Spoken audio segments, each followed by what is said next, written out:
Me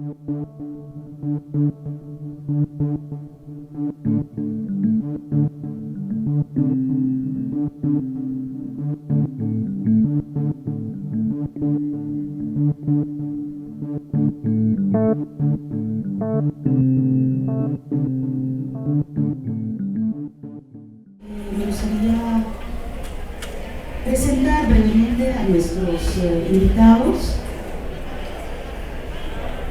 Tenemos a Jocelyn Pinto, que es curadora independiente, investigadora y poeta. Jocelyn también es cofundadora y curadora del proyecto Manifiesto Espacio, dedicado a la exhibición, investigación y producción de arte contemporáneo.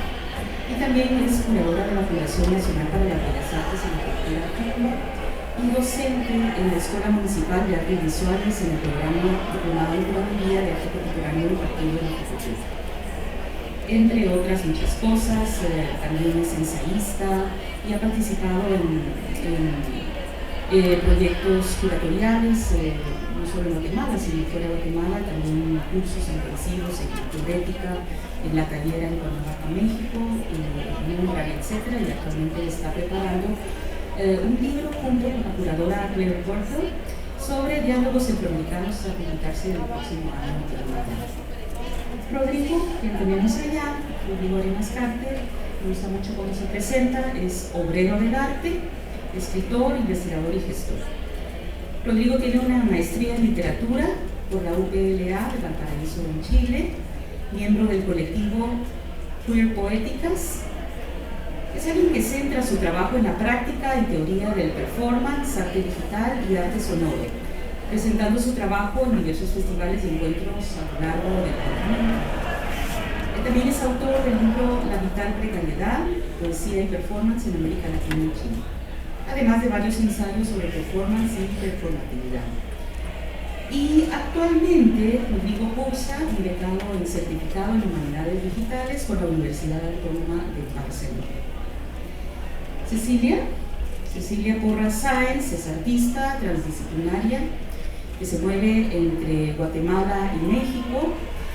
Es de formación autodidacta en las artes visuales con licenciatura en artes escénicas. Y por último tenemos a el colectivo. El colectivo está conformado por José Oquendo, Christopher Torres Ticas y Avelina Lesbo, de Morizaya. Ambos realizan también el performance de comedia y absurdo Frescolongo, y desde el año 2011 está este performance, digamos, me imagino que es un performance prolongado, ¿no? Sí, así como, o no ha sido algo puntual, sino algo que permanentemente se está alimentando. No necesariamente. Sucede continuamente. Ok. Sí, con ese primer proyecto. Okay. ¿Todavía existe? Y todavía existe, muy bien. La práctica artística del colectivo se interesa en el espacio público, lo público y los distintos públicos, explorando y jugando con las dinámicas políticas, las interacciones humanas y el comportamiento social. La aproximación a estos espacios deriva de una concepción fenomenológica poética y usan prácticas transdisciplinarias como la teoría del absurdo, elementos del clown contemporáneo, el performance y acciones poéticas desde el Internet. Principalmente el dibujo como gesto, el lenguaje en movimiento y alteraciones casi imperceptibles del orden.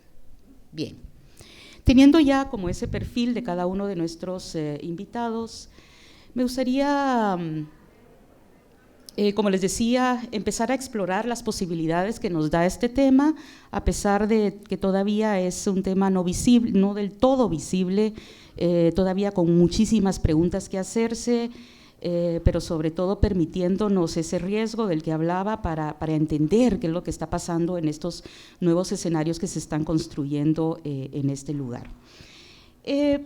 A partir de ahí, también quería señalar algo que en nuestras primeras conversaciones sucedió, y creo que es importante definir a qué nos estamos refiriendo exactamente con estas nuevas tecnologías. Fue una de las primeras preguntas, y directamente me gustaría pasarle tal vez la pregunta a Rodrigo, que era uno de los que más insistió en esto, de qué estamos hablando cuando hablamos de nuevas tecnologías o tecnologías en general.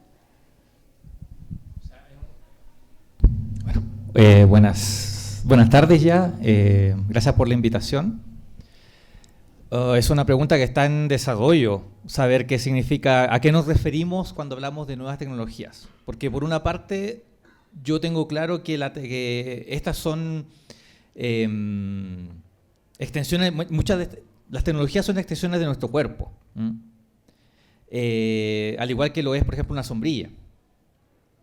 El tema es por qué hablamos de esto como nuevas tecnologías y en ello metemos distintas cosas, como por ejemplo, acá habíamos discutido en la mesa sobre arte sonoro. Y el arte sonoro es bastante anterior a otras cosas más contemporáneas, como por ejemplo el arte por redes sociales. Entonces, ¿por qué lo metemos en nuevas tecnologías? ¿Por qué pensamos que eso es un nuevo medio en Guatemala? ¿Por qué hay algunos que consideran que el video todavía tenemos que discutirlo como nuevos medios y otras personas no? Lo mismo, por ejemplo, con la fotografía. ¿Por qué tenemos que hablar de la fotografía hecha en digital y hacer la distinción con respecto a la fotografía que se procesa de manera análoga? Que todavía hay personas que practican eso y que tiene también un pequeño revival ahora de tipo nostálgico, creo yo, con respecto a las cámaras, a la Polaroid. Entonces, es una pregunta que yo no tengo ninguna respuesta clara aún todavía al respecto. Es una pregunta que está en desarrollo y sobre la cual se están intentando desarrollar respuestas o acercamientos o aproximaciones, principalmente en base a lo que se llama las humanidades digitales o a la cibercultura, que es el estudio en el fondo de todo lo que pasa en la Internet. Yo creo que ese es como el principal approach que tenemos que tener en cuenta, que yo creo que muchas de las cosas que vamos a hablar acá están en camino son cosas que generan más preguntas que respuestas, más interrogantes que certezas.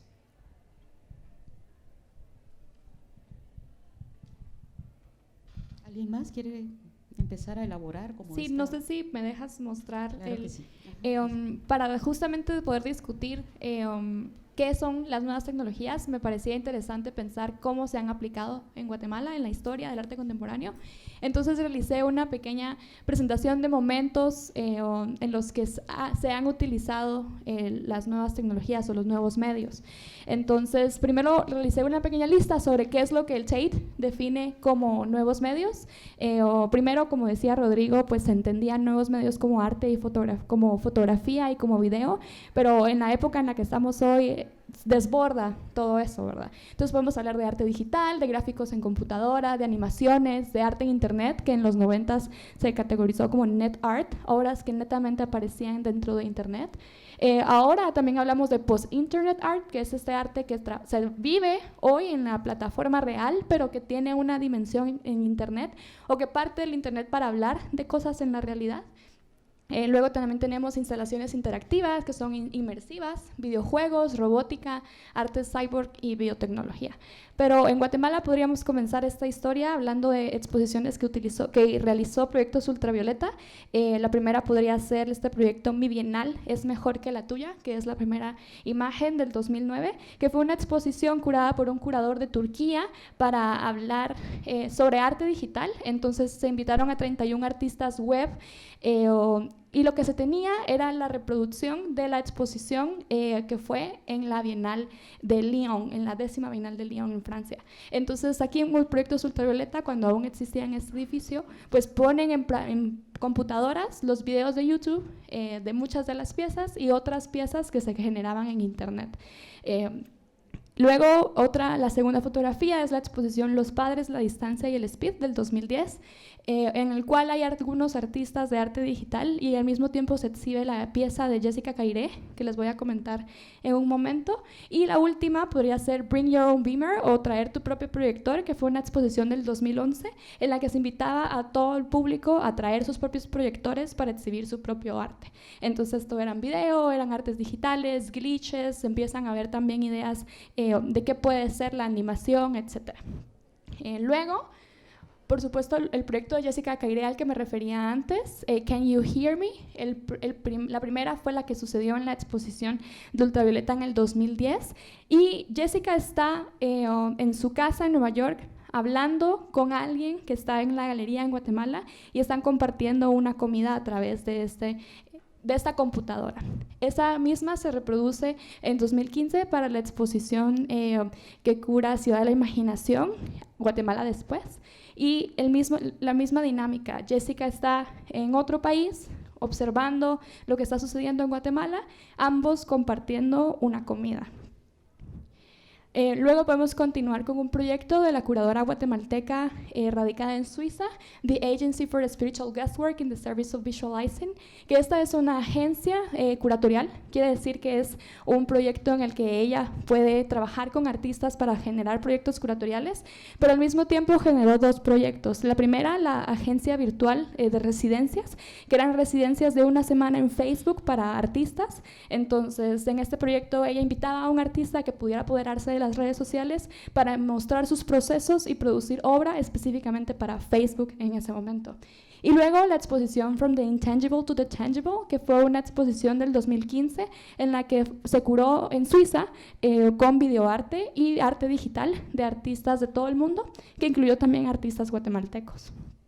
Entonces, bueno, The Agency continúa su proyecto en Suiza y continúa su proyecto de residencias actualmente. Luego tenemos otros proyectos. El primero es una obra de Naufus Ramírez Figueroa. Fue un performance que sucedió en el Tate Modern, pero la formulación de esto de los nuevos medios es que se transmitió en vivo desde YouTube. Entonces, un live stream es un proyecto patrocinado por BMW en Tate, y todos los proyectos de esta exposición solamente existieron en su versión online. Entonces, todo se streameó por YouTube y solamente existieron dentro de la computadora. Luego tenemos una obra de Jorge Linares. La obra de Jorge Linares se ha caracterizado por tener animaciones digitales incursionadas en video y en fotografía. Esta es del 2018, pero desde el 2003 está trabajando esta temática. Y luego tenemos a José Wolf, que José Wolf en estos proyectos son de este año, bueno, de este y el año pasado.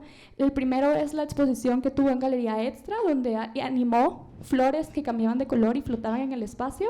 Y la otra fue una colaboración con Jorge de León, en la que animó los dibujos de la serie Homólogo. Luego tenemos al Gifted, que el Gifted es un artista digital. Su trabajo es GIFs animados que viven únicamente en Internet. Y Balam Soto, que es un artista guatemalteco radicado en Estados Unidos, que se dedica a hacer instalaciones inmersivas desde la tecnología y lo digital, pues son animaciones y son instalaciones que pueden ser modificadas o interactuadas por los espectadores. Luego tenemos algunos proyectos en los que yo he trabajado. La primera, estas fotos no se ven bien, no sé por qué. Pero la primera es un proyecto de Mario Santos. Mario Santos es un artista que trabaja 3D mapping y fue una exposición que hicimos en Manifesto Espacio donde él mapeó una lluvia de estrellas que podía ser ingresada por las personas. Entonces estaban 2.500 hilos que caían del techo sobre las que él mapeaba una lluvia de estrellas. Entonces uno podía ingresar, rodear, estar abajo y sentir cómo esa lluvia caía sobre uno, pero era solamente luz. Mario Santos también realizó en el 2014 la exposición Topologías, que fue parte de la Semana de Música Avanzada, en el que crea este paisaje en el cual anima y cada bloque de las montañas cambia de luz y de tonos, y durante toda la exposición, porque dura 24 horas, pues cambia en la duración del día en la que esté. La foto que les prometo que les voy a enviar es Sustancia, Materia Próxima de Mario López, que fue una exposición que también hicimos en Manifesto. Mario estaba trabajando con tecnologías low tech, con tecnologías muy precarias, podríamos decir, para trabajar con ellas para crear nuevos escenarios. Entonces, en esta pieza era una gran instalación en todo el espacio, pero me basé en esta particularmente porque era una proyección en el suelo que tenía un pequeño robot, y el pequeño robot hacía girar un espejo que al proyectarse en la pared hacía que esta imagen pareciera un eclipse que rodeaba, entonces que podía estar completa la luna o continuar en un eclipse. Y luego la última, aparatajes sonoros. Artefactos sonoros, aparatajes. Fue una exposición, una pieza que presentamos en el 2017, en el que Mario había construido esta especie de aparataje sonoro, de instrumento, que podía escuchar, que podía hacer que las cosas se escucharan. Entonces, a través del tacto, tocando todas las cosas, tocando el espacio, el aire, las cosas en sí, las personas, podíamos escuchar las ondas y las frecuencias de cada uno de estos objetos. Después tenemos una exposición que sucedió aquí en el CCE, esa exposición de arte digital en el 2018, que tenía obras de varios artistas, incluidas una de Cris acá. Y luego esta presentación de Mario López en Sótano 1 en el 2015, en el que lo único que había en el espacio eran códigos QR que se tenían que leer en el teléfono y en el teléfono se reproducían los videos. Después están también obras como de Sofía Novela, de Mario Molina y un proyecto que ya no existe, pero que comenzó en el 2017. La WaveSign fue una revista de arte digital que proponía también exposiciones que eran fiestas. Y luego 2 proyectos de bienales, el primero de Diego Sagastume para la Bienal 2014, que este proyecto quisiera abordarlo después porque me gustaría mucho plantear por qué no funcionó, porque es un proyecto que se tenía pensado, está en el catálogo, era una pieza de la Bienal, pero en su realización algo sucedió y no funcionó. Podría ser un proyecto fallido, si se quisiera decir así. Y la segunda, una pieza que produjo Brian Castro para la Bienal que curó Gerardo Mosquera. Entonces, con esta pequeña revisión de los proyectos que han sucedido de arte digital en Guatemala, que seguramente hay otros, y quería abrir esa pregunta después si alguien más conocía uno para agregar a esta lista, creo que podríamos entender un poco a qué nos referimos con arte de nuevas tecnologías. Gracias, Jorcelyn. Tal vez pasamos al colectivo y luego a cerrar con ya la reflexión de Cecilia. O después del colectivo me gustaría pasar con Rodrigo para que nos expliques tu trabajo y ya cerrar con la reflexión de Cecilia en esta primera ronda. ¿De acuerdo? ¿Por dónde podríamos empezar? ¿Del proyecto en general? Okay. ¿Cómo las proyecto? Lo siento, solo trabajo con PC. Pues bueno, nosotros somos el colectivo, mi nombre es José, mucho gusto para todos ustedes, y él es Cris. Pues inicialmente comenzamos trabajando pues casi solo desde el performance. El performance Frescolongo pues es básicamente es un show de clown, pero de ahí fue como empezó a mutar poco a poco, con un poco de más información, un poco más de estudios, más inquietudes. Tal vez una de las primeras piezas que como que nos funcionó fue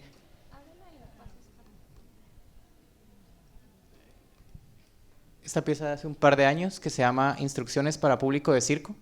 Entonces es un videoarte que también funciona como performance y pues bueno, son unas instrucciones para público del show y comienza pues con el concepto de aplauso, se va deteriorando, luego llega a bulla, ruido, bueno, primero es aplausos, gritos, bulla, y pues la última instrucción para el público es la de concepto. Entonces ahí es donde la gente flipa y no existe, ¿verdad? Pero al ser como una situación interactiva, pues eso es interesante, ¿no? Encontrarse con algo que no tiene sentido. Pues bueno, luego de esto, pues como al mismo momento empezamos a trabajar un poco más como solo estas intervenciones o acciones artísticas ya desde como un poco más de la teoría del arte contemporáneo. Empezamos a hacer cuestiones performáticas, no necesariamente clown, pero siempre mantuvimos como esa vibra de querer jugar, de un arte como algo naif, pero como performático. Siempre tenemos como la idea de que el arte tiene que ser como algo muy dinámico, tomando como conceptos de Michel Serres, de cosas que no tienen que ser como muy estáticas, o pues siempre existe también mucho la interacción con el público.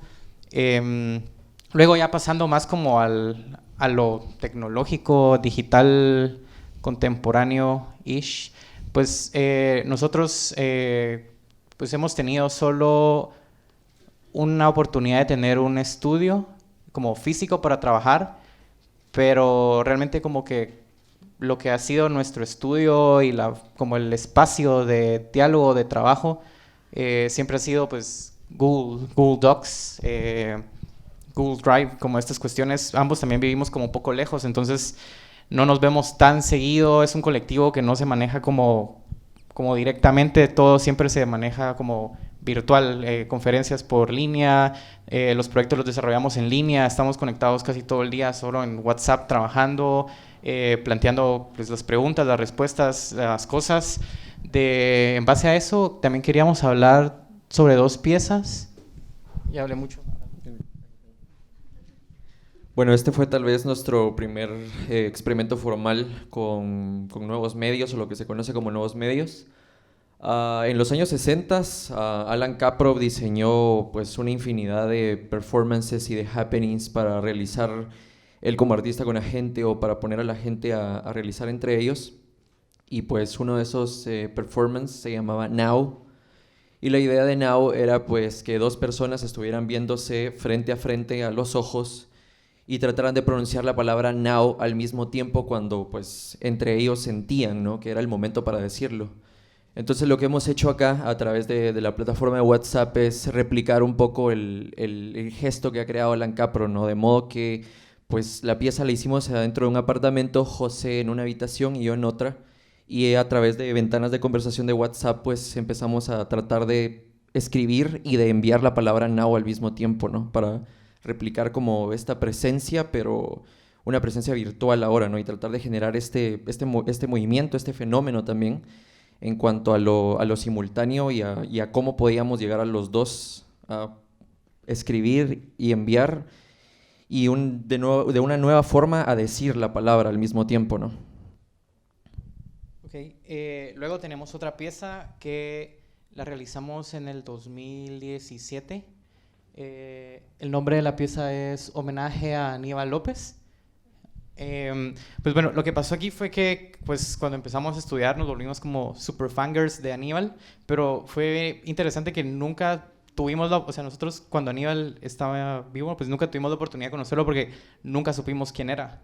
Entonces, pues ya cuando supimos de él, empezamos a conocer todo, como su trabajo, etcétera, se volvió como una figura bastante mítica, y pues eso genera un montón de curiosidad. Entonces, como empezó la investigación, la búsqueda, etcétera, y llegamos a la conclusión de que, bueno, no la conclusión, sino llegamos al momento en el que nos dimos cuenta que casi todas las obras de Aníbal están en internet. Básicamente están en el Facebook de él, ¿verdad? Por si alguno quisiera entrar algún día. Y pues está como abierto al público, entonces descargamos todo, hicimos nuestra base de datos, lo guardamos, tenemos nuestro archivo digital de Aníbal, y pues para esta pieza fue bien interesante también cómo pues sigue habiendo como una especie de sacralización de la obra, etcétera, pero fue como más el gesto de hacer pues como esta acción de poder nosotros también imprimir todo esto y poderlo llevar ahí y vendérselo a estas personas. Ahí hay un sujeto que está comprando la obra.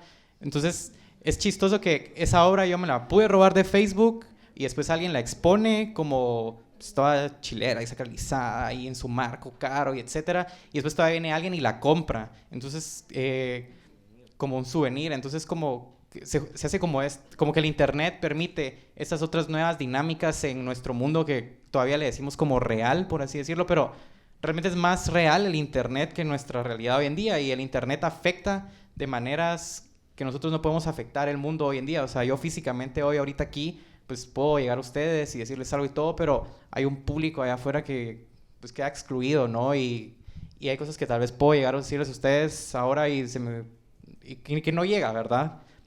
Las palabras igual siguen siendo como muy volátiles, siguen siendo como muy... No sé, puede ser que ahorita alguien está escribiendo y no me pone atención, pero por el internet podemos tener un acceso todavía más personal, más directo, como más...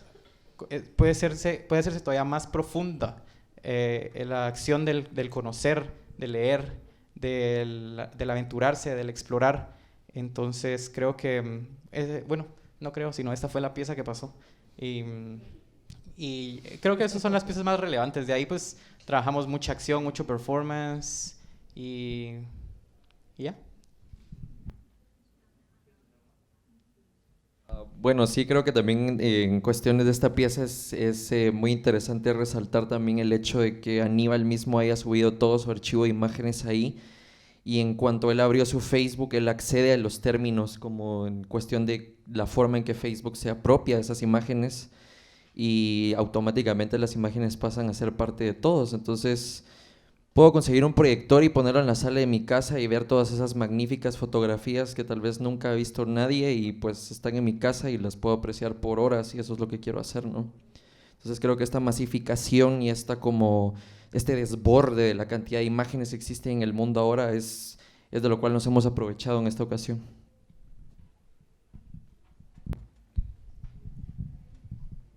Bueno, para mí cuando empecé a explorar el mundo del arte digital, detecté un peligro.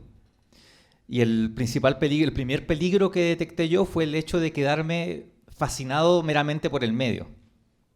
O sea, solamente fascinado por la tecnología, por estos juguetes que muchas veces no son accesibles y no tienen nada que ver con la realidad que enfrentamos cuando miramos por la ventana. ¿Ah?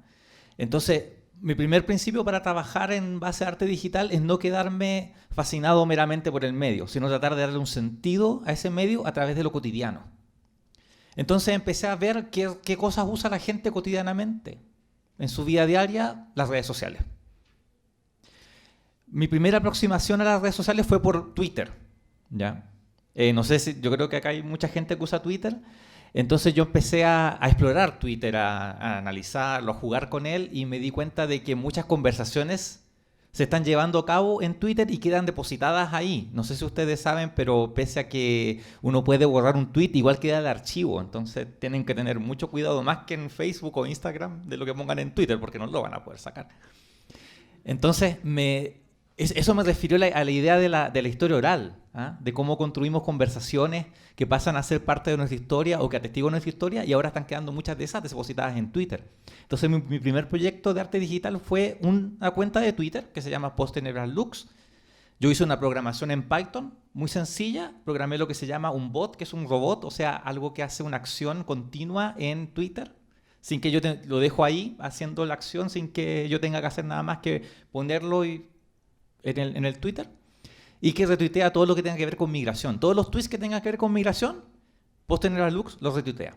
Entonces va armando un discurso, un diálogo también, peleas, incluso debates, discusiones, tweets que van para todos lados. O sea, gente que habla de la migración es necesaria y que tiene toda esta visión, digamos, entre comillas, positiva de la migración, y también gente que es prácticamente nazi, que quieren que todos los países estén cerrados y no quieren que venga gente de tal parte, no les interesa y piensan que los migrantes son la lacra del mundo. Entonces todo eso se mezcla, y lo más interesante es que no pasa por mi criterio, sino que pasa por el criterio de un bot. Esa es una primera cosa que a mí me parece interesante, y la otra cosa interesante, que el hecho de que creo que es relevante guardar esas conversaciones, porque son parte de esta... nos da un termómetro de lo que está pasando con la migración a nivel por lo menos del idioma español, ¿ah? Porque lo que hace el bot está programado en español, entonces retuitea ese tipo de contenido. Y lo tercero es que yo ahora podría salir a la calle y me podrían atropellar, y la obra va a seguir funcionando hasta que se acabe Twitter, ¿ah? Porque también eso es algo que tenemos que tener en cuenta. Por eso yo traje un aparatito que nos recuerda la obsolescencia de las tecnologías. Y es algo que también tenemos que tener en cuenta. Yo creo que muchos de acá pasaron por plataformas que ya no existen, como MySpace. MySpace existe, pero ya nadie lo usa, entonces como que no existe en realidad. Que esta grabadora de radio cassette que está funcionando y con su cassette.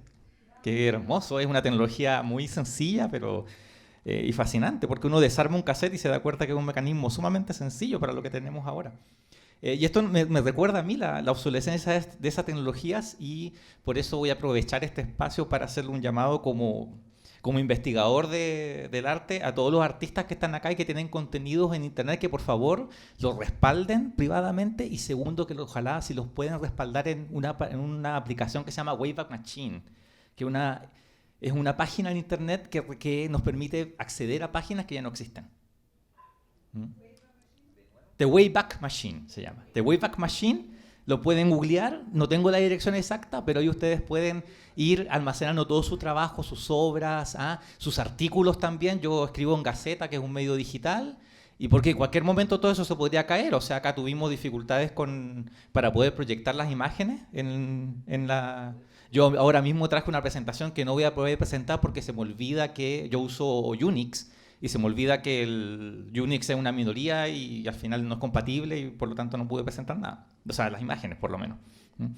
Y entonces a mí me interesó eso desde la cotidianidad, de no quedarme solamente con el hecho de estos objetos que son fascinantes y todo, pero que son muchas veces inaccesibles para los mismos artistas y que por lo tanto nos cuesta acercarnos y experimentar.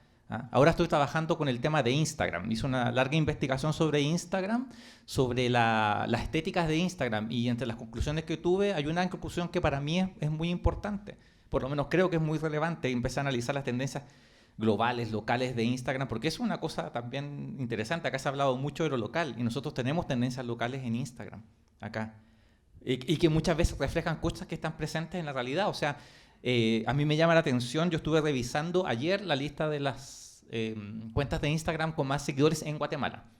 La primera era de esperarse, era Ricardo Arjona, que es algo natural en todos los países. Por lo general, las superestrellas siempre lideran, Beyoncé en Estados Unidos, etc. La segunda es la de Cash Luna. No sé si han visto la cuenta de Cash Luna en Instagram. ¿La han revisado? Hay algo muy interesante en la cuenta de Cash Luna. Cash Luna utiliza un recurso que es muy propio de las personas que se plantean al margen de la sociedad en Instagram, que es el glitch.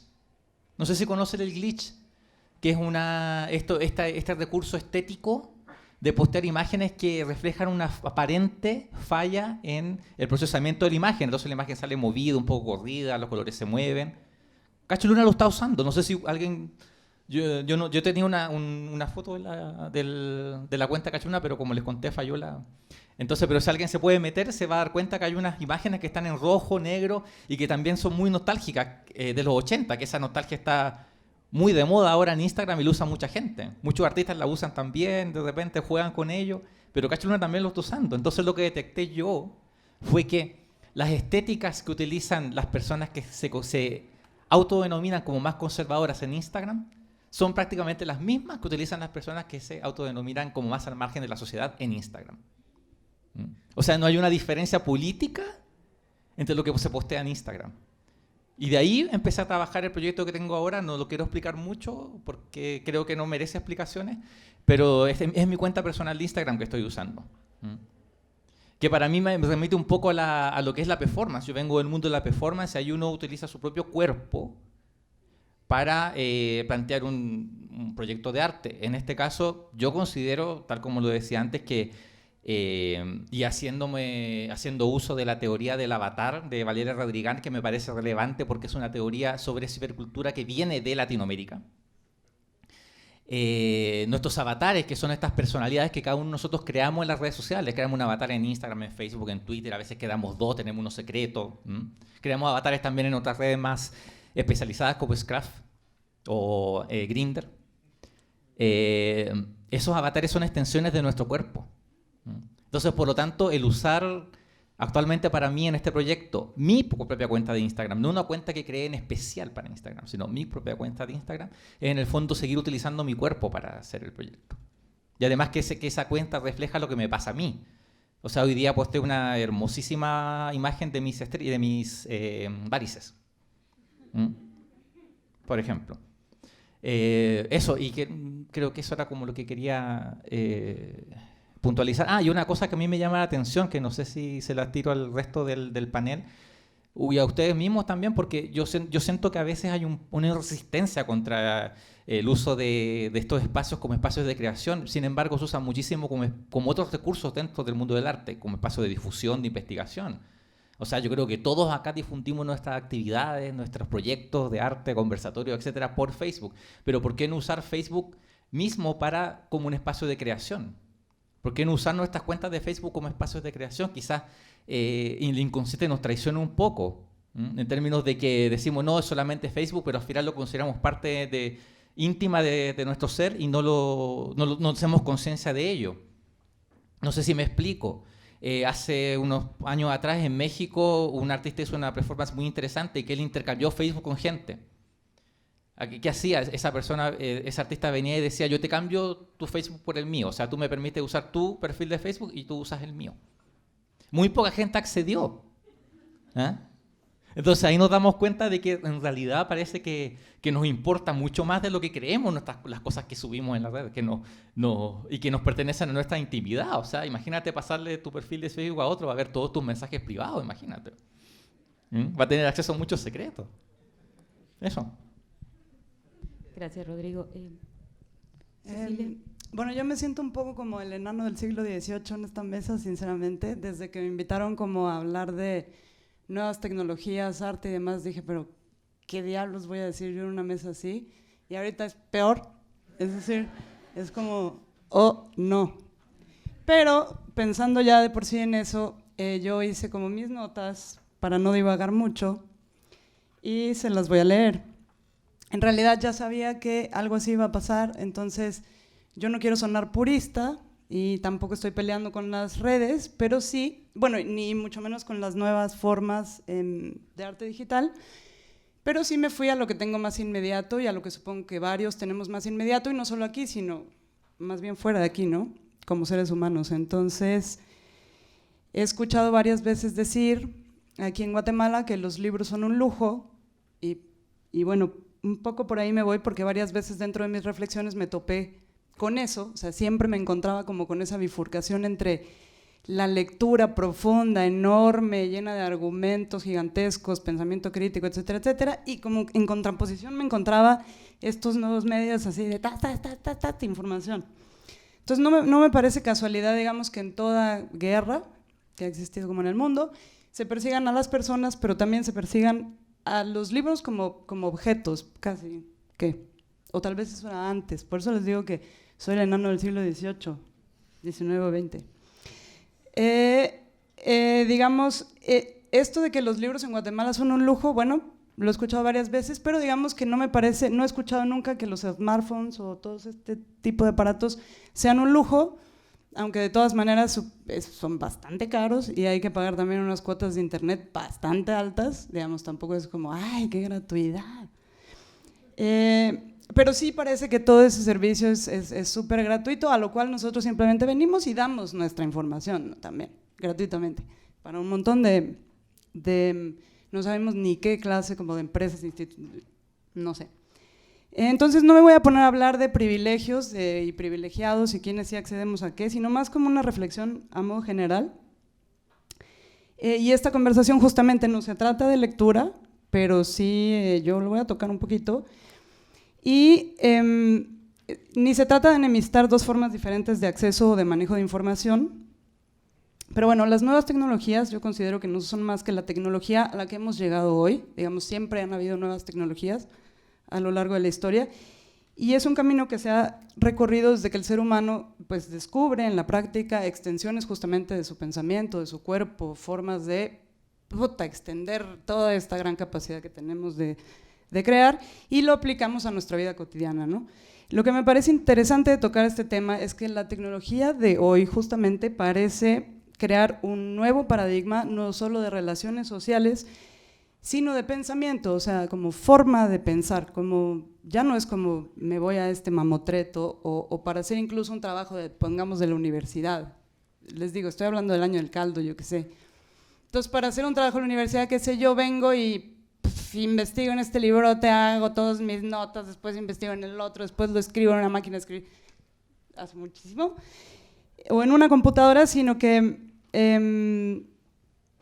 digamos, ya no nos vamos a esto. Entonces la forma de pensar, la forma de abordar los discursos siento que está cambiando totalmente. Estamos ante un nuevo paradigma dentro de la era de la información, además, siempre cambiamos de eras, cambiamos de épocas, etcétera. En este nuevo paradigma percibo que se destituyen, que están como removiéndose características que nos han perfilado, digamos, a lo largo de la historia como seres revolucionarios, contestatarios, independientes, etcétera, y que son el análisis, la reflexión, la generación de teoría propia y otra serie de elementos del pensamiento que ahora se ajusta más a un modo de información que a veces es poco profunda o fácilmente asequible e inmediata, y de la misma manera aparecen las opiniones, disertaciones, generaciones de discurso que suelen mucho partir de lo coyuntural, como porque si ya quiero yo pensar en esto, de pronto me aparece una noticia instantánea que ya me habla de otra cosa y de pronto digo, no, en realidad lo que importa son las ballenas, la chingada, y etcétera.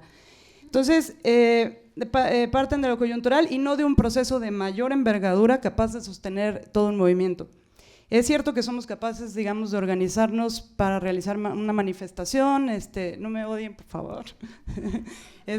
Somos capaces de organizarnos, por ejemplo, en las redes virtuales para una manifestación, etcétera, pero digamos que los movimientos que implican pequeñas transformaciones sociales para las cuales se necesitan grandes revoluciones son casi imposibles de realizar, siento, a través de esta como inmediatez, o a través de estos medios, y me imagino que cada vez más, pero esto es una imaginación, vamos a tender, nos inclinamos como a la superficie, un poco a la superficie del teléfono, a la superficie del discurso, a la superficie de la forma. A mí me inquieta un montón cuando llego a un lugar, al aeropuerto, donde sea, y veo a todas las personas como agachadas viendo el teléfono. Realmente no sé, no me imagino, es como extraño, no sé, algo me pasa y todavía no lo descubro.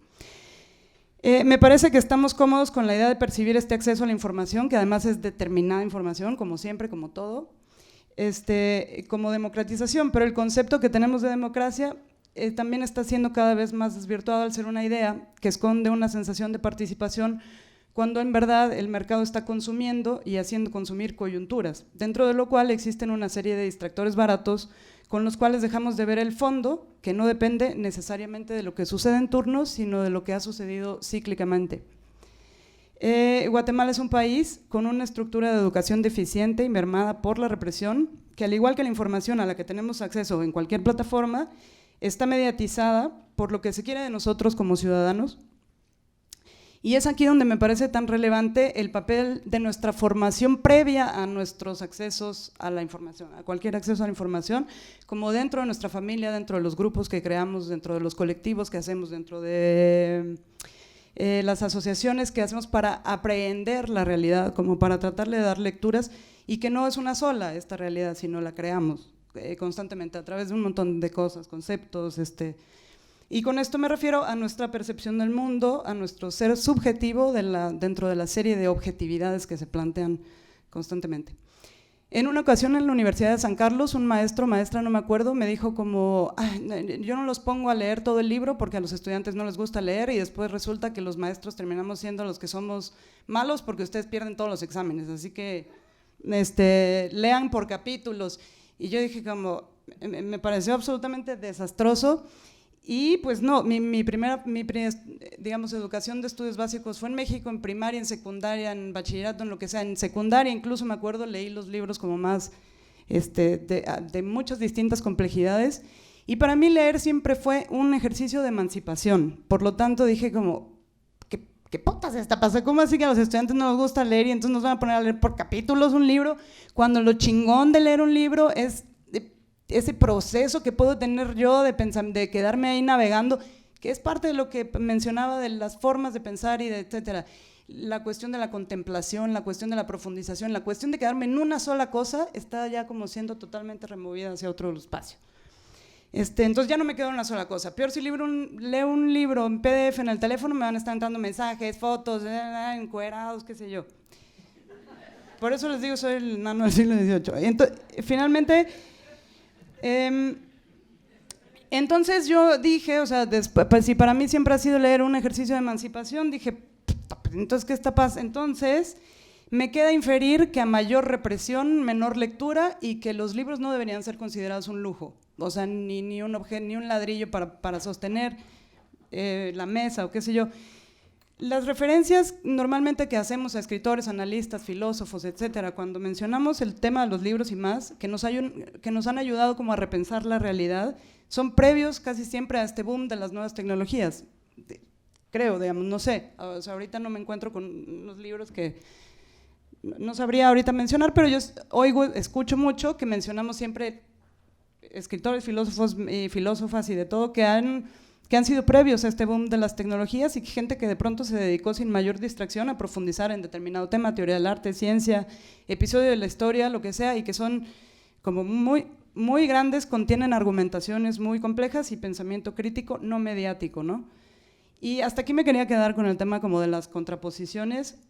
Por otro lado, pienso que las nuevas tecnologías son una plataforma que nos permite conocer de todo en todo momento, artistas, tendencias, ideas, y además de eso nos permiten proyectarnos, mostrarnos o mostrar nuestro trabajo de una forma fácil y generar cierta independencia del mercado en ocasiones, con lo cual también se crea una red, pero eso es como esto, digamos, una facción mínima de la población, y en general pienso que sí se está logrando una automatización y una regulación del ser humano mayor a cualquier otro momento de la historia de la humanidad.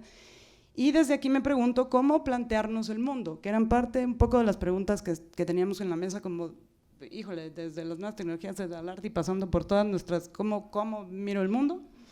Y entonces conocer lo que sucede en tiempo real nos está dando elementos para transformar aquello que siempre hemos querido transformar, cómo vernos desde aquí y cómo explicarnos la realidad y qué implica la simultaneidad para nuestro campo de acción. Eso, gracias. Gracias, Cecilia. Siempre es bueno tener un enano del siglo XVIII en la mesa. La reflexión muy buena, muchas gracias. Y a partir de eso me gustaría pasarle el micrófono a ustedes como posible reacción, o ¿qué les hace pensar, digamos, como este posicionamiento desde lo que nos dice Cecilia? Yo puedo partir yo. Claro. Quería partir primero porque creo que el tema del nuevo paradigma se puede resumir de manera sencilla en lo que se llama la economía de la atención. Ahora lo que quiere Facebook, lo que quiere todo el que está en las redes sociales es nuestra atención, que se manifiesta de cualquier manera, se manifiesta desde el hecho de leer un artículo completo, hacer un like, enviar un mail, etcétera, etcétera. Ahora yo me pregunto, ¿qué papel tiene la economía de la atención en una economía oligárquica como Guatemala? Porque el que venga a plantear de que acá hay libre mercado es una fantasía. Eso también se puede medir estadísticamente y se pueden hacer algunos cálculos matemáticos y demostrar con unos indicadores económicos que libre mercado acá no hay. Es una economía oligárquica. ¿Qué rol tendría eso? Que es lo que yo me pregunto muchas veces cuando leo teoría que se refiere a las redes sociales, ¿ah? O que se refiere al mundo del Internet, porque es teoría que viene de mundos del primer mundo, ¿ah? Y que no toma en cuenta las peculiaridades que nosotros que tenemos acá. O sea, por ejemplo, este filósofo coreano, en su libro La salvación de lo bello, el Chung Han, plantea de que hay un desmembramiento del cuerpo en Instagram. Yo digo, ¿qué rol tiene ese planteamiento en un continente en el cual nuestros cuerpos siguen desapareciendo? Y van a seguir desapareciendo lamentablemente, porque no veo en este minuto, estamos en crisis en eso. Esas son algunas preguntas que a mí se me generan, ¿ah? Y que nos habla también de la falta de pensarnos nosotros mismos con respecto a este tipo de tecnologías, ¿ah? De dejar de mirar tanto, porque por ejemplo cuando apareció el libro de Chung Han, yo vi que todo el mundo estaba vuelto loco con él y todo, pero yo decía, pero Chung Han es un tipo que está hablando, es coreano, pero ha estudiado toda su vida en Alemania. Y es discípulo de Heidegger, y todo, no sé si ustedes saben lo que Heidegger pensaba de nosotros.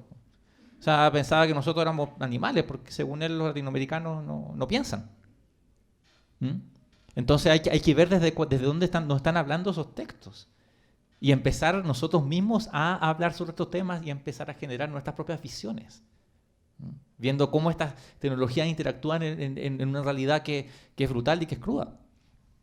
Esa es una primera cosa. Y lo otro de lo que hablabas tú es esta imagen que yo creo que me ha hablado mucha gente, mis padres, mi abuelo, de esta imagen de dentro del aeropuerto, y me alarma ver a la gente todos en el teléfono. Eso refleja que hay un cambio y por lo tanto hay una crisis, porque hay cosas que no vamos a entender y para las cuales no vamos a tener respuesta. Entonces ese desconcierto, claro, resume que algo está pasando, algo está cambiando, que quizás ni siquiera lo tenemos muy claro.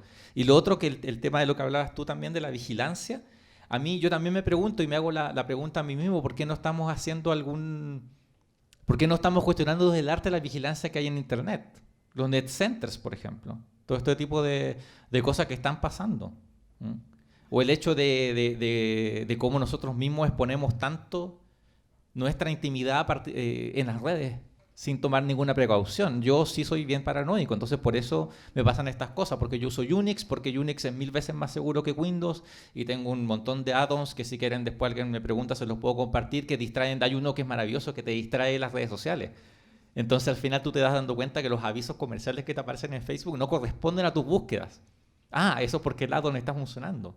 Está distrayendo a Facebook, entonces por lo tanto me están apareciendo, me está leyendo de una manera que no es y por lo tanto está haciendo un perfil de Big Data de mí que no es, por lo tanto me protege. Por ejemplo, hay una cosa que se instala, se coloca y funciona maravilloso. ¿Sí?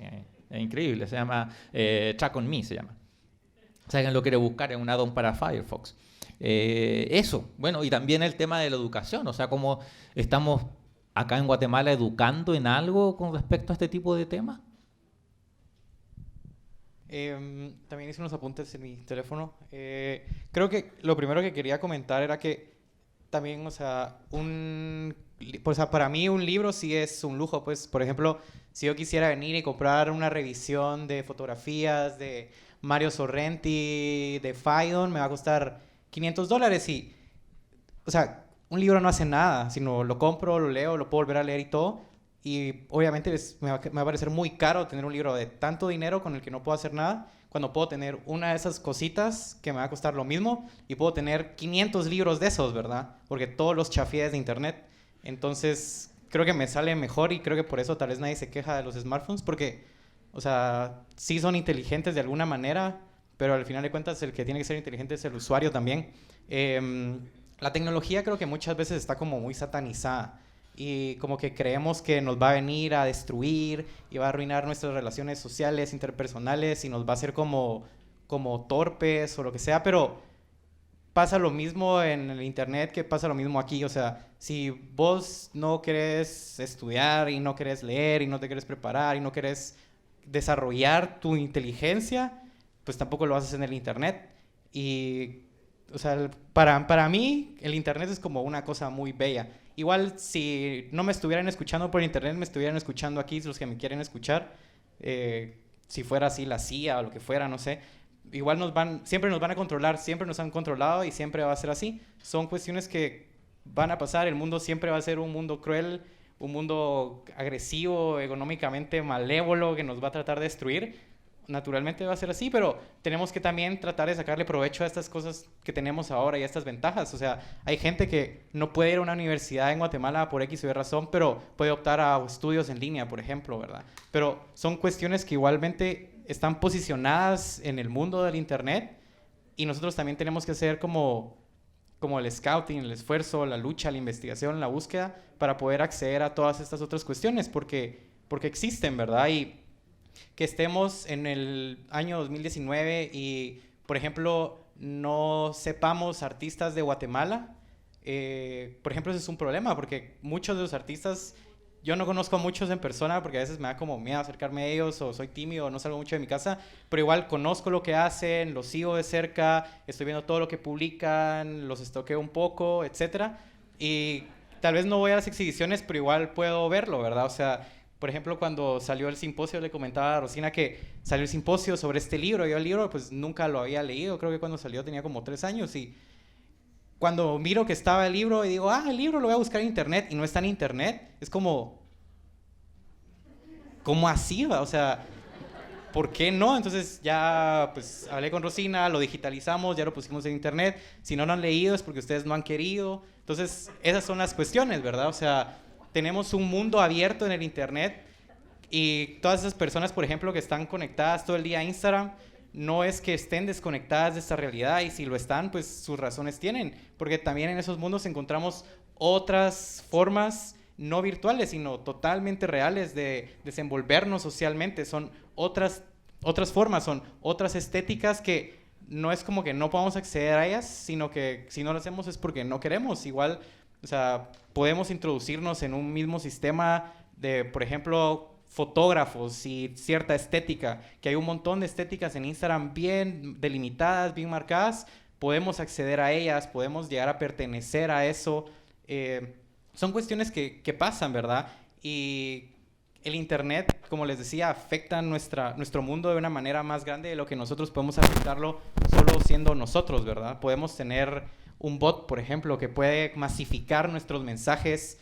¿Por qué, por ejemplo, vamos a hacer una pieza de arte, un performance, donde van a llegar 3 personas porque hay tráfico, porque a la gente no le importa ir a verlo, cuando podemos colgarlo en YouTube, buscar la manera de hacerlo viral y llegar a tener 1 millón. O sea, por ejemplo, toda esa gente que se vuelve youtubers, son súper virales, muchos los consideran unos grandes idiotas, por ejemplo, porque el contenido que nos dan es basura y tal vez sí, no sé, pero son personas súper cabronas, pues, o sea, ellos bien podrían salir a la calle, llevar su speech y su discurso de mira y no sé qué, que la gran diabla, bla, bla, bla, lo que sea que digan, y los van a oír 3 personas, 2 se van a tomar fotos, uno medio los veo porque no tiene nada más que hacer, pero son personas que tienen 10 millones de vistas, 20 millones de vistas, entonces también son plataformas que igual, o sea, todo es bueno y todo es malo en la vida, entonces lo único que tenemos que aprovechar es como el elemento, el objeto, utilizarlo. Compren un smartphone, no un libro. No, pero sí, o sea, aquí pueden tener todos los libros que quieran, pues. Si yo viniera y agarrara todo el archivo que tengo de libros que tengo en mi disco duro, creo que no me cabría en el estadio, entonces, pero igual tampoco los voy a leer, ¿verdad? Y aunque los tuviera ahí, tampoco los voy a leer, pues, entonces, eso, creo que es una herramienta muy útil, solo no hay que verla mal, no hay que satanizarla.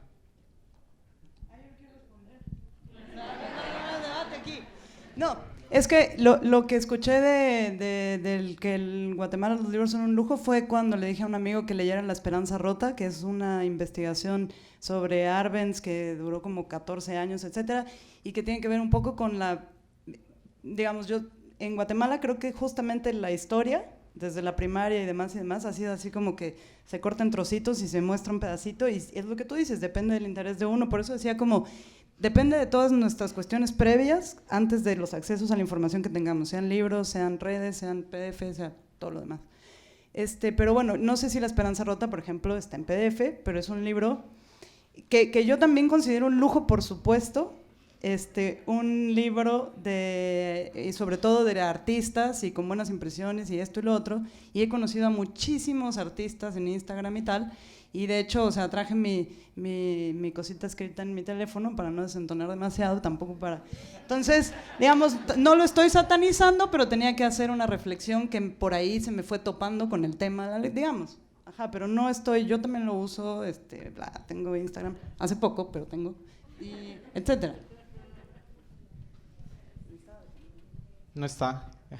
No, eso es otra cuestión que, por ejemplo, la vez pasada yo le decía a Jos que hay un proyecto en El Salvador, y eso creo que tal vez es como cultural, no sé, pero hay un proyecto en El Salvador, y vienen y, es que nosotros para nuestro proyecto leemos este libro, leemos este texto, leemos el otro, y tal vez son textos súper rebuscados, entonces viene uno y inocentemente, quiero leerlo, entonces se mete, lo busca y todo, y no está. Entonces, también hay que empezar a generar una cultura ya no de egoísmo y de esto es mío y nadie lo va a ver, sino, o sea, si tienen un texto, escanéenlo, le pagan 50 pesos al chavo del café internet y ya está, o sea, lo suben a internet y es open source para que el que quiera lo pueda acceder, y esas son cuestiones que nosotros tal vez aún sí tenemos que hacer, o sea, tal vez esa parte, elemento humano aún tiene que existir, que el internet está y es como un espacio ahí que existe, la nube, etcétera, pero hay cosas que aún sí tenemos que hacer nosotros para alimentarlo, para hacerlo más grande, para darle más información, para poder tener más cosas allá a las que podamos acceder todos, porque, por ejemplo, ese texto aquí no está. Entonces, para yo poderlo leer, si en serio quisiera leerlo, tendría que ir a buscarlo, hacer todo el trámite de que me lo presten, solo me van a prestar una semana, pero no le puedo rayar nada, etcétera. Entonces, deberías de subirlo a internet. Son 500 pesos. Sí. Sí, creo que quisiera también comentar algo acerca de lo que decías de esta teoría de los avatares y todo esto. Y es que, pues, es eso precisamente, ¿no? Creo que en cuanto a las redes sociales, para hacer un ejemplo muy específico, pueden crearse y puede experimentarse con este personaje con el que uno quiere jugar en este mundo, ¿no? Hay un texto de Erving Goffman que se llama The Presentation of Self in Everyday Life, que habla acerca de cómo en absolutamente todos los momentos y espacios de nuestra existencia como sujetos estamos permanentemente haciendo un performance, ¿no? Que tiene que ver mucho con la impresión que queremos dar, con el show que queremos hacer, ¿no? Entonces, usualmente se dice, sí, es que fulano es una cosa con su mamá, pero lo vieras con los amigos es otra cosa, pero es perfectamente natural, ¿no? O sea, yo no puedo hacer lo mismo con todos, porque de todos quiero diferentes cosas, de todos necesito diferentes cosas, y depende en el contexto y la situación en el que yo esté, es también como impression que quiero dar en el mundo, ¿no? Entonces, Por ejemplo, un perfil de Instagram que puede servir perfectamente para experimentar con un personaje, con una idea de una persona que se quiere como mostrar ahí, que puede ser alguien que se toma selfies, alguien que sube fotos de sus libros, alguien que sube fotos de sus salidas con amigos, etcétera.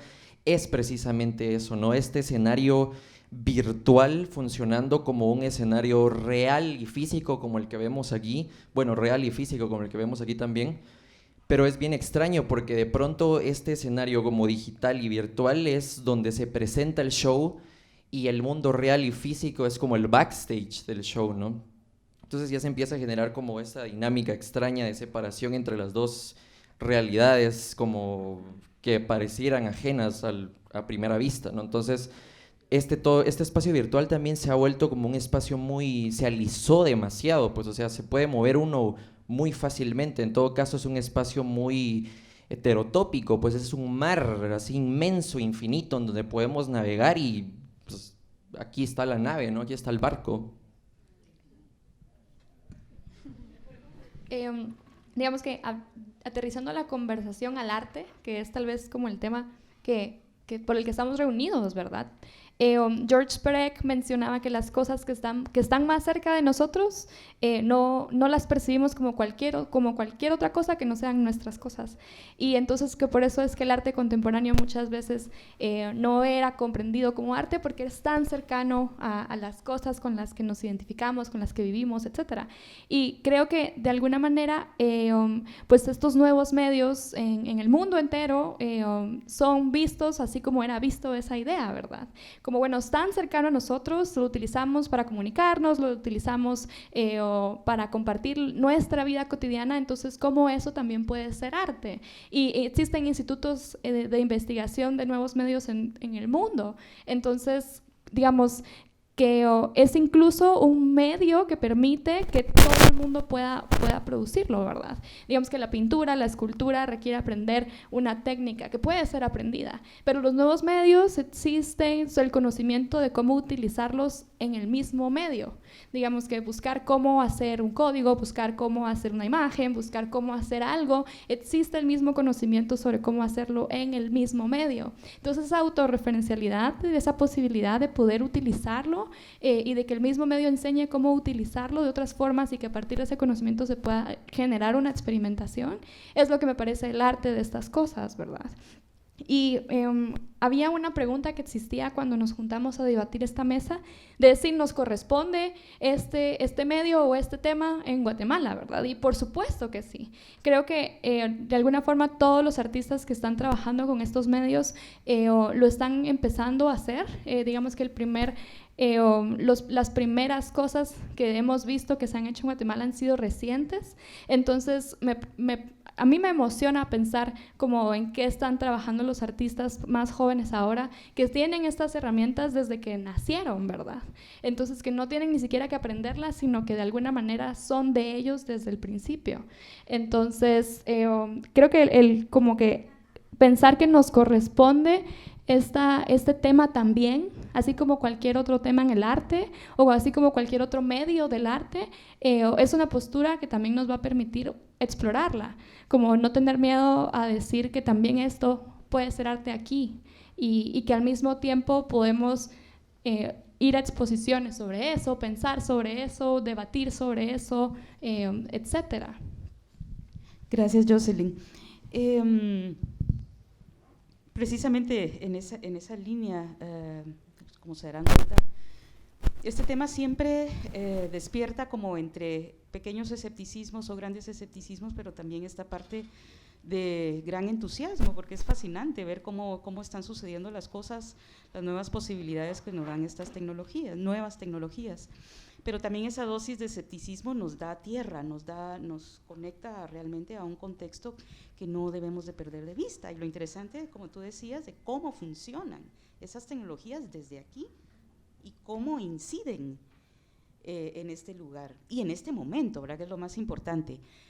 Hoy en la mañana precisamente me estaba recordando de... Sí, también es como una especie de anécdota, pero también que abre una metáfora de como esa especie de ambivalencia entre la levedad que pueda darnos este tema, pero también lo pesado que pueda ser el país en sí mismo y cómo afecta nuestros paradigmas y nuestra noción sobre la tecnología. Aparentemente no. En los años 50, cuando ya se forma y se funda el Banco de Guatemala, desde Inglaterra llegó un regalo. Este regalo era uno de los 10 prototipos que se hicieron de la computadora que se conocía como MONIAC. Esta computadora, quien las inventa es un científico de Nueva Zelanda que se llamaba William Phillips. Y básicamente era un prototipo nombrado como el primer ordenador hidráulico. Era como una manera de representar los fluidos económicos a través de fluidos hidráulicos, agua. Y entonces el gobierno inglés compra estos 10 primeros prototipos y como una especie de reconocimiento al esfuerzo del gobierno de Arbenz en ese momento, le regala esta MONIAC a Guatemala.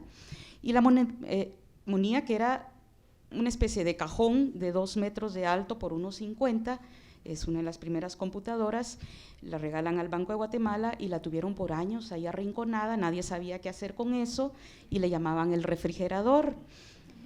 Y el refrigerador era un estorbo, iba y venía a todas las dependencias, a todos los lugares, y hasta un momento decidieron regalárselo. Bueno, cuando cae la revolución, como también un acto de desprendimiento, de no reconocimiento a lo que había sido ese paso importante en la economía del país, lo regalan a la Facultad de Ingeniería y estuvo por ahí por años y desapareció. A mí me parece una historia como que es muy hermosa en ese sentido metafórico de cómo asumíamos, ¿no? Probablemente cómo asumía el país en ese momento la tecnología, pero también cómo vuelve digamos, a sumarse a las narrativas y de cómo nos estamos moviendo entre esta especie de fascinación, de reconocimientos, pero también de alertas, sobre todo alertas, ¿no? De cómo usar realmente esa tecnología y cuáles son las posibilidades que vamos a tomar de ellas. A mí realmente lo que me interesa, precisamente esa tecnología, es precisamente esa especie de intersticio, es decir, está la parte virtual, la parte física, pero cómo se comunican esas dos partes es lo que para mí produce la tecnología, que es lo interesante al final. Estamos muy cortos de tiempo. La verdad es que este tema da para muchísimo más, pero ya veo caras de hambre. Vamos a dar, sin embargo, por lo menos unas 3 preguntas de parte del público. Si alguien quiere comentar. Sí, yo tengo una pregunta. Hace poquito me enteré, por ejemplo, de que no sé si conocieron a este niño que fue muy famoso, tal vez fue el primer meme que vimos muchos, que era un niño alemán que estaba destruyendo un teclado, ¡Nein! Y lo hacía pedazos, ¿no?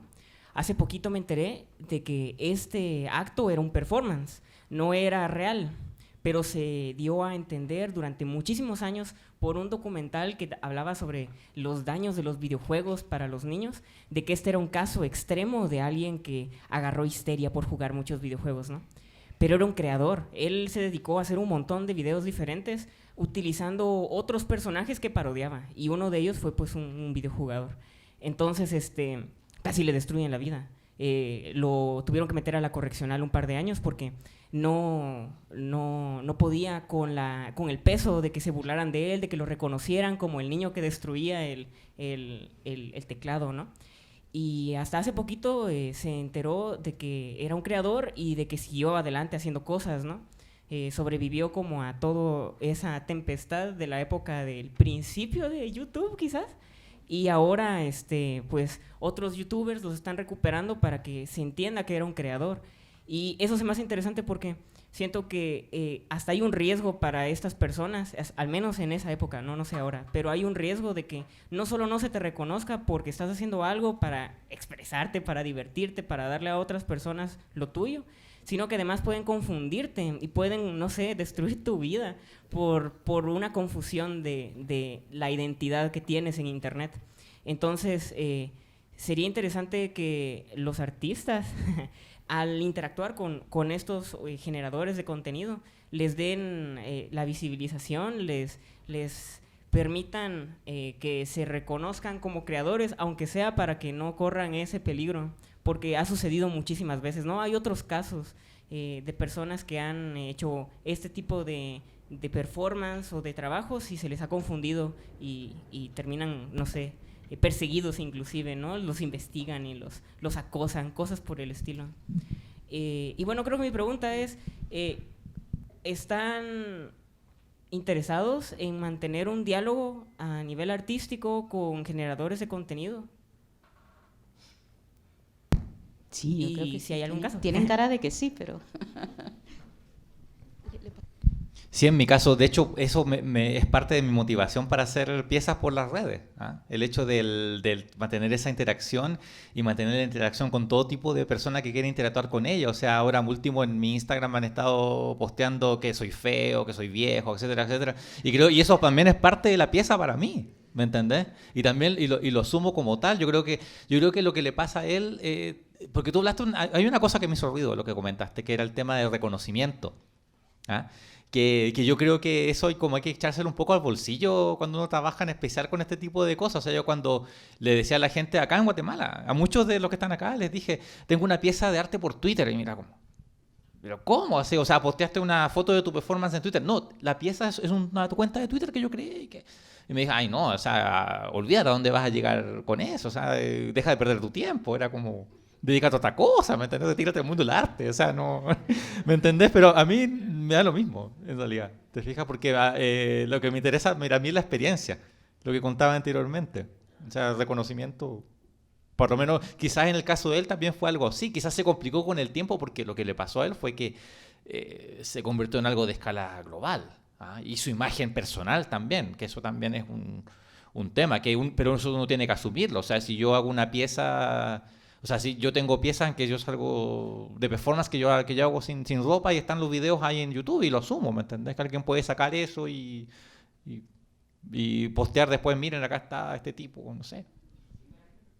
Para también complementar hasta dónde nos puede llevar este tipo de situaciones o eventos que están sucediendo es la reflexión sobre cómo esa frontera entre lo privado y lo público es tan frágil, ¿verdad? Se convirtió en algo tan frágil. Pero también me interesa cómo esa fragilidad y esa frontera privado y público, cómo está funcionando aquí, ¿verdad? Como en este país donde de alguna manera siempre fuimos muy privados, muy llenos de tabús, de convenciones, cómo estos espacios radicalmente públicos, cómo pueden afectar, ¿verdad? Esa identidad, esa especie de pertenencia, ¿no? Bueno, es una pregunta que podría quedar ahí latente. Sí, yo sé. ¿Puedo responder? Sí, claro. Y creo que también lo que a mí me fascina de los nuevos medios es que también proponen como repensar los medios existentes, ¿verdad? Tú dijiste, esto fue un performance, y eso fue increíble porque ¿qué pensamos como performance en un nuevo medio? ¿Qué es la nueva pintura en una fotografía digital? ¿Qué es una escultura en internet? Tal vez es un render, no lo sé, ¿verdad? Y digamos que esta idea de lo que permite esa otra performatividad o esa otra, sí, performatividad en internet, creo que es otra forma de performance, ¿no? Como también podría ser otro medio. Y me pongo a pensar cómo es de que la identidad en internet, como el internet, puede también volver algo performático, algo que no fue así en la vida real, porque me pongo a pensar, hablando de memes, en este como señor gordo que empezó a golpear un carro, ¿dónde fue? En el Boulevard. Por ejemplo, vieron todo el mundo el meme. A la hora en la que eso pasó del plano de la realidad a volverse un meme en internet, se convirtió en un performance. O sea, se convirtió en algo que existía solo en el internet de una cierta manera y en una cierta identidad. A nadie le importa el gesto de lo que sucedió en la vida real, ¿verdad? Importa lo que existe ahora en internet como eso. Entonces, ¿cómo es de que los nuevos medios también permiten como reformular las cosas del mundo real y darles un nuevo significado, ¿verdad? De que incluso no solamente pasa en las cosas del mundo real, sino en los medios que conocemos desde el arte. Entonces, eso también me parece interesante. ¿Qué es una pintura en el internet? ¿Qué es una escultura en el internet? ¿Qué es un performance en el internet? Sí, para que no olvidar cuando estaban hablando de las piezas de Aníbal, yo creo que si Aníbal siguiera sobre este planeta, ya estaría trabajando este tipo de medios.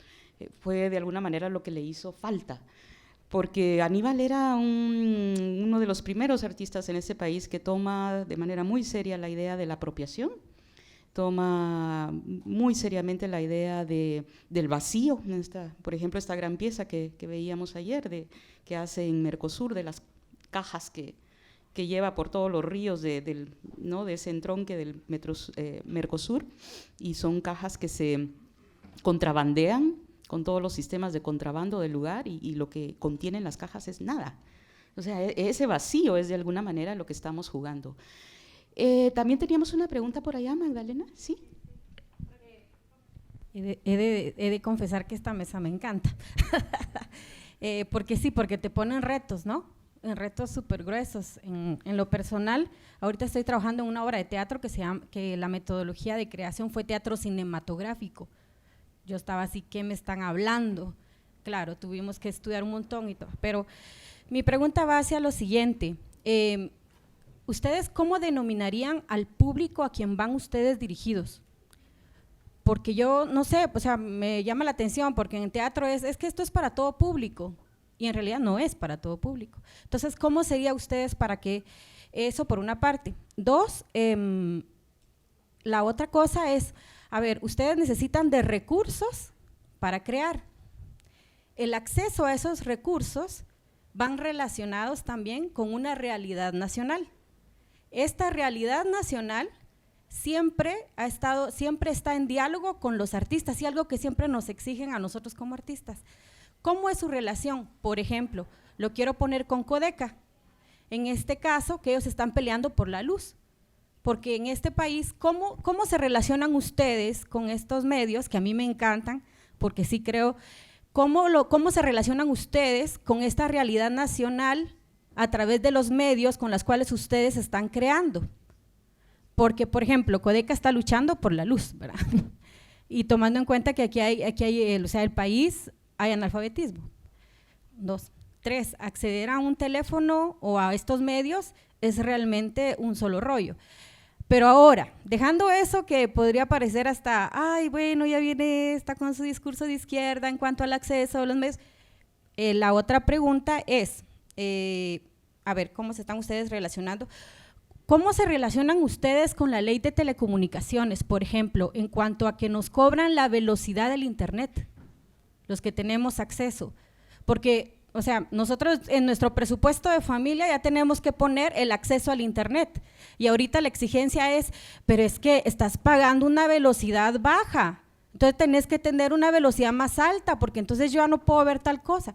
Entonces mi pregunta es, ustedes como artistas, ¿cómo se relacionan y cómo dialogan con esta realidad nacional en cuanto a los medios que ustedes están trabajando?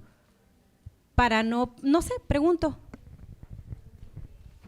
O sea, mi respuesta va por el lado de lo que planteaba anteriormente, o sea, de la cotidianidad, ¿me entendés? De no dejarme nublar por el medio, ¿ah? De no pensar de no dejarme fascinar por el medio, por el juguete nuevo, por la tecnología nueva, sino que darle un sentido a eso dentro del contexto, y por eso trabajo con lo que yo tengo más a mano también. O sea, que son tecnologías mucho más, crear un perfil en Facebook, en Instagram, no me demanda lo que me demandaría hacer un holograma. ¿Pero para qué público van ustedes? ¿Para qué público van ustedes? Para mí, hacer este tipo de cosas es como hacerlo en el espacio público, es como hacer una performance en el espacio público, para quien pase por ahí, ¿me entendés? Para mí, cuando uno postea algo y lo coloca público, es lo mismo que hacer una performance en el espacio público. O sea, es para quien pase ahí. O sea, si yo estoy haciendo una pieza acá en la secta y pasó alguien en la secta, lo vio. Si alguien está, no sé, buscando cosas en Instagram y vio lo que estaba planteando yo, lo vio. Eso. Yo creo que esa es la respuesta. O sea, primero, ¿para quién es el público del arte? Esa es la primera pregunta. O sea, digamos que primero, ¿verdad? Y luego, entonces, ok, estos nuevos medios son para todo el público del arte, porque también es arte, y al mismo tiempo son para todo el público que se tope con ellos, ¿verdad? O sea, Rodri tiene un Twitter.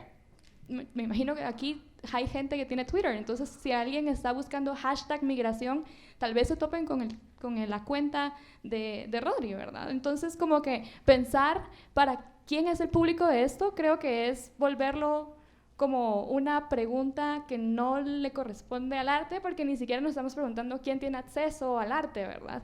Y luego, por ejemplo, planteabas quién tiene el acceso al internet para ver estas piezas, quién tiene el acceso a una computadora para poder verlas, pero esa no es una pregunta que le estamos haciendo a la pintura, por ejemplo. ¿Quién tiene el acceso de ir a una galería, por ejemplo? ¿Por qué? Porque es por el internet hay que hacerle esas preguntas. Si sigue siendo arte, sigue estando en ese circuito, etcétera, y al mismo tiempo no solo está en ese circuito porque no solamente existe en la galería en la que existe el otro arte, sino que está en el internet, que es para todo aquel que tiene interés en eso, ¿verdad? Porque es el internet, pero si mi papá es, no sé qué es mi papá, si mi papá es como contador, a él de verdad no le interesa esto, entonces solo no se va a topar con eso y eso está bien, y puede ser que en algún momento se lo tope y está bien, y si lo entiende o no, pues ya eso ya es otra cosa, ¿verdad?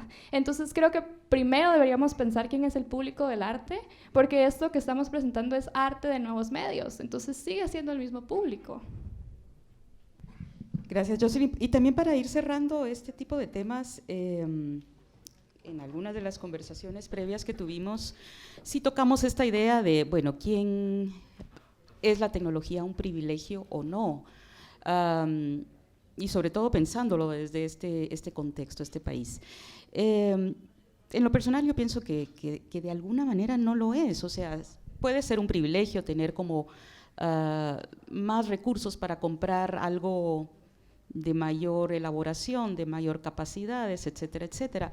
Pero cuando pienso, por ejemplo, en estas comunidades de migrantes que están, de guatemaltecos situados en Estados Unidos y que desde ahí oyen el partido de fútbol, o oyen a Cash Luna, es que no hay, ya no, esa frontera es difusa totalmente y no resulta en un privilegio, sino que es algo que ya está ahí, que nos atraviesa completamente y de diferentes maneras. Para ir cerrando este tema, me gustaría que en esta idea de lo intergeneracional, que recordaran como cuál fue ese primer, como dice un alumno mío, ese momento wow, ese momento wow en el que ustedes se toparon con la tecnología por primera vez y que le dijeron, hay que ponerle atención a esto. Como persona seguramente tuvo que haber sido cuando era muy niño y fue un proceso absolutamente inconsciente, pero es lo que se mencionó antes aquí, ¿no? O sea, nosotros, por ejemplo, podríamos decir nosotros tres heredamos el internet en algún momento de nuestra adolescencia, pero ¿qué pasa con todos estos niños que vienen ahora y ya todos estos dispositivos y plataformas digitales están ya ahí como parte de su cotidianidad, ¿no? De su proceso normal y en el cual ni siquiera tienen que aprender a utilizarlos? Es tan natural como aprender a hablar, por ejemplo. Bueno, para mí mi momento wow del internet también tuvo que haber sido en algún momento que era cuando era niño, pero para mí mi momento wow del internet es casi todos los días cuando encuentro información nueva. O sea, trato de no limitarme a solo investigar sobre un tema, sino siempre tengo como muchas curiosidades, a veces relevantes para el trabajo que hacemos, a veces no, pero a mí eso es lo que me encanta del internet, que es una facilidad para todo, o sea, para la comunicación, para la investigación, para la creación, para poder obtener ciertos recursos que de otra manera no podría tener. Entonces creo que mi momento wow del internet es siempre. Todo eso me parece alucinante porque yo solo tengo 3 años menos que ellos y yo nací con internet ya. Entonces, digamos que en mi casa siempre hubo y yo no tengo algún momento en el que yo haya dicho, wow, ¿qué es esta tecnología? Porque siempre la tuve. Entonces, yo sigo o sea, me sorprendo por ella, por las cosas en las que aprendo a hacer en ella, pero no sé si en algún momento fui ajena a ella. Entonces yo recuerdo desde el principio como hacer mis tareas de pre-kinder con internet, ¿verdad? O sea, como, meterme a buscar, o recuerdo que teníamos un montón de juegos que mi mamá descargaba de internet para que pudiéramos jugarlos, que ya escuchaba la música pirata que podía descargar desde muy, muy niña. Entonces, toda mi identidad personal y la forma en la que soy como persona creció a la par de todos estos medios que tuve. Entonces, no sé si en algún momento fue, wow, descubrí el internet, sino que nací, descubrí el mundo y ahí el internet también. Y yo al revés que Josh no recuerdo un momento wow porque, o sea, digamos, como que... ¿Qué puta? Sí, o sea, porque no me ha llegado. ¿No? O sea, recuerdo cuando vi la computadora así, tic, tic, tic, con cosas verdes, qué sé yo, ni siquiera sé si ya existía necesariamente el internet, no sé, o sea, no recuerdo un momento wow, ni tampoco en qué momento como pasó la transición, solo lo uso, ¿no? Eventualmente. Yo sí, yo soy el más viejo del panel y me acuerdo claramente, año 97 creo, mi tío estaba trabajando en la universidad y me dice, la universidad llegó el internet, que es una cosa nueva, ¿quieres venir a meterte? Y voy a la oficina de él y me meto. Y obviamente, lo primero que yo creo que muchos de nosotros hicimos cuando tuvimos acceso al internet, cuando mi tío se fue de la oficina, me dejó solo, porno. Y empecé a buscar una foto de Ron Jeremy. No sé si ubican a Ron Jeremy, que es una leyenda de la pornografía. Y lo triste fue que empecé a bajar, las fotos en esa época se bajaban con barrido, o sea, se demoraron unos 5 o 10 minutos incluso en bajar, si se bajaban por capas. Y empecé a bajar la foto y era una foto muy, muy aburrida porque el tipo salía con ropa, o sea, era como... Yo pensé que salía sin ropa y le hice clic y no, salía el tipo vestido, era como...